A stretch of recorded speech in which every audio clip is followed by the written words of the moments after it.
বাথরুমে বস্ত্রহীন হয়ে ফরজ গোসল করলে পরে কি ওযু করতে হবে? প্রিয় ভাইরা, প্রথম কথা হচ্ছে যে কেউ যদি ফরজ গোসল করতে চায় তাহলে তার ফরজ তরিকা আছে। ফরজ গোসল কেমনে করতে হয়? ফরজ গোসলের জন্য রাসূলুল্লাহ সাল্লাল্লাহু আলাইহি ওয়াসাল্লামের শেখানো সুন্নাত হচ্ছে প্রথমে বাথরুম বা গোসলের যে জায়গা সেখানে ঢুকবে, ঢুকার পরে প্রথমে পানি নিবে, পানি নেওয়ার পরে যেই অঙ্গটাতে সে মনে করবে যে আমার নাপাক লেগে থাকতে পারে, দিনদার পাত্রপাত্রীর সন্ধানে ভিজিট করুন orthicdin.com।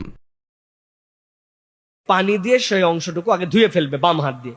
এরপরে দুই হাত ধুবে, ধোয়ার পরে এরপরে মুখ ধুবে, মুখ ধোয়ার পরে এরপরে কনুই পর্যন্ত ধুবে, এরপরে গড়গড়ার সাথে কুলি করবে, নাকের একদম যে নরম জায়গায় এটা পর্যন্ত পানি পৌঁছাবে। এরপরে ডান পাশ থেকে পানি ঢালতে শুরু করবে বাম পাশে, এরপরে মাথা দিয়ে গোসল করবে, বেরোনোর সময় পায়ের মধ্যে পানি দিয়ে বের হয়ে যাবে। তাহলে তার ফরজ গোসলও হবে এবং তার অজুও হবে। জেনে রাখবেন, গোসলের মধ্যে অজু আছে, অজুর মধ্যে গোসল নাই। আমাদের অনেকেই গোসল করার পর